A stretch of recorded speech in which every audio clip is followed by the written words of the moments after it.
So David left Gath and escaped to the cave of Adullam. Soon his brothers and all his other relatives joined him there. Then others began coming, men who were in trouble or in debt or who were just discontented, until David was the captain of about 400 men. Later David went to Mizpah in Moab, where he asked the king, "Please allow my father and mother to live here with you until I know what God is going to do for me." So David's parents stayed in Moab with the king during the entire time David was living in his stronghold. One day the prophet Gad told David, "Leave the stronghold and return to the land of Judah." So David went to the forest of Hereth. The news of his arrival in Judah soon reached Saul. At the time, the king was sitting beneath the tamarisk tree on the hill of Gibeah, holding his spear and surrounded by his officers. "Listen here, you men of Benjamin," Saul shouted to his officers when he heard the news. "Has the son of Jesse promised every one of you fields and vineyards?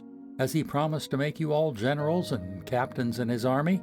Is that why you have conspired against me? For not one of you told me when my own son made a solemn pact with the son of Jesse. You're not even sorry for me. Think of it, my own son encouraging him to kill me as he is trying to do this very day."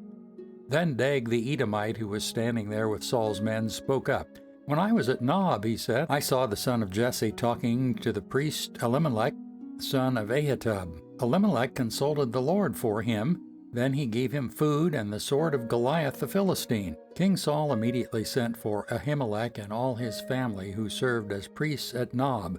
When they arrived, Saul shouted at him, "Listen to me, you son of Ahitub." "What is it, my king?" Ahimelech asked. "Why have you and the son of Jesse conspired against me?" Saul demanded.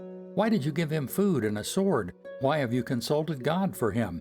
Why have you encouraged him to kill me as he is trying to do this very day?" "But sir," Ahimelech replied, "is anyone among all your servants as faithful as David, your son-in-law? Why, he is the captain of your bodyguard and a highly honored member of your household. This was certainly not the first time I had consulted God for him. May the king not accuse me and my family in this matter, for I know nothing at all of any plot against you."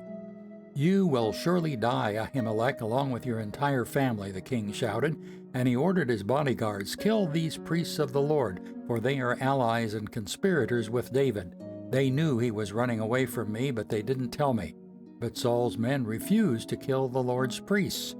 Then the king said to Dag, "You do it." So Dag the Edomite turned on them and killed them that day, 85 priests in all, still wearing their priestly garments. Then he went to Nob, the town of the priests, and killed the priests' families, men and women, children and babies, and all the cattle, donkeys, sheep, and goats. Only Abiathar, one of the sons of Ahimelech, escaped and fled to David. When he told David that Saul had killed the priests of the Lord, David exclaimed, "I knew it. When I saw Dag the Edomite there that day, I knew he was sure to tell Saul. Now I have caused the death of all your father's family. Stay here with me and don't be afraid. I will protect you with my own life, for the same person wants to kill us both."